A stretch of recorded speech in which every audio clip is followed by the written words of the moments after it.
আসসালামু আলাইকুম। বন্ধুরা আমরা যারা ইনশটে ভিডিও তৈরি করি অনেক ক্ষেত্রে আমাদের স্টাইলিশ ফন্টের ব্যবহার করতে হয়। তো সেটা কিভাবে এড করব সেটা আজকে আপনাদেরকে পুরো ভিডিওতে দেখাবো। প্রথমে আমরা ইনশটে চলে যাব। ইনশটে যাওয়ার পরে এখান থেকে নিউ প্রজেক্টে যাব। নিউ প্রজেক্ট থেকে আমরা ছবি অথবা ভিডিও নিব যেটা আমাদের জন্য সুবিধা হয় বা আমাদের যেটা যখন প্রয়োজন হয়। তো আমি একটা ছবি নিয়ে আপাতত আপনাদেরকে দেখাচ্ছি। নেওয়ার পরে আমরা এখান থেকে আমাদের রেশিওটা ঠিক করে নিব। ইউটিউবের জন্য ভিডিও বানাচ্ছি সেজন্য আমি রেশিওটা ঠিক করে নিলাম এবং ওয়াটারমার্ক কাটার জন্য ইনশটের যেই ক্রস চিহ্ন আছে সেখানে ক্লিক করব এবং ফ্রি রিমুভ এখানে ক্লিক করার পরে একটু সময় নিয়ে তারপর সেই ওয়াটারমার্ক চলে যাবে। এবার আমরা এটাকে আমাদের পরিমাণ মতো বড় করে নিব।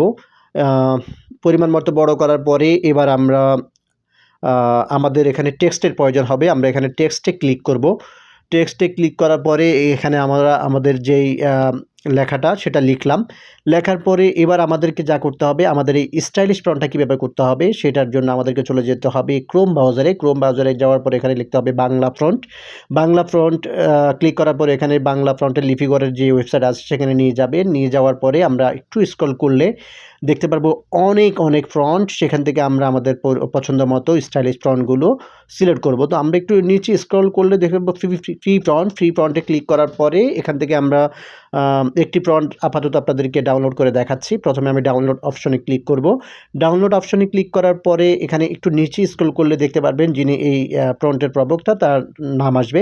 সেখান থেকে আমি ডাউনলোডে ক্লিক করব। ডাউনলোডে ক্লিক করার পরে যখন আপনার ফন্টটি ডাউনলোড হয়ে যাবে তারপর আমরা আবার চলে যেতে হবে আমাদের ইনশটে।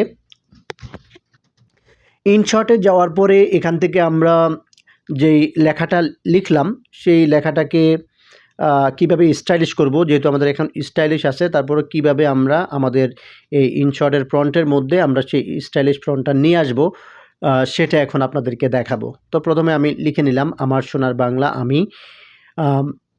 তারপরে নিচে এই অপশানে ক্লিক করার পরে এখান থেকে আমরা গ্যালারিতে চলে যাব যেখান থেকে আমরা ডাউনলোড করেছি। যেই ডাউনলোড অপশানে যাওয়ার পরে এখানে দেখবেন সুটোনি এমজি নামে যেই ফন্ট আমি ডাউনলোড করেছি সেই ফন্টটা ক্লিক করব। সেই ফন্টটা ক্লিক করার পরে আমরা দেখেন অনেক সুটোনি এমজির স্টাইলিশ ফন্টটা চলে আসছে। এবার আমরা আমাদের পছন্দ মতো সেটাকে ছোট বড় করে নিয়ে সেখানে বসা দিব। বসার পরে এই লেখাটা কীভাবে আসবে যাবে সেজন্য আমাদেরকে এডিট অপশনে ক্লিক করতে হবে। এডিট অপশানে ক্লিক করার পরে ইন এবং আউট অর্থাৎ কীভাবে আসবে কীভাবে যাবে সেটা আমরা সিলেক্ট করে নিব।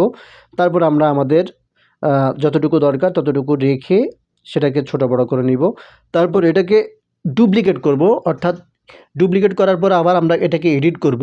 যেহেতু প্রথমে লেখা ছিল আমার সোনার বাংলা আমি, এবার লিখব তোমায় ভালোবাসি। তাহলে তোমায় ভালোবাসি লিখে তারপর আবার আমরা এটাকে ডুপ্লিকেট করব।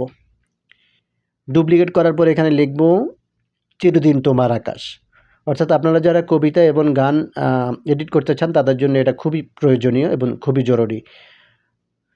তারপর আমরা এটাকে আমাদের পছন্দ মতো আবার ডুপ্লিকেট করব। এভাবে যতক্ষণ পর্যন্ত আপনার কবিতাটা চলবে ততক্ষণ পর্যন্ত আপনি এটাকে ডুপ্লিকেট করে আবার এটাকে এডিট অপশানে গিয়ে আপনার পরবর্তী লাইন লিখতে পারেন। এইভাবে আপনি পুরো ভিডিওটা শেষ করতে পারবেন এবং ভিডিওটি যখন আপনার শেষ হবে তখন আপনি এটাকে সেভ করার জন্য উপরে এক্সপোর্ট অপশনে গিয়ে সেখানে আপনি 4K 2K দিয়ে তারপর ডাউনলোড করে নেবেন।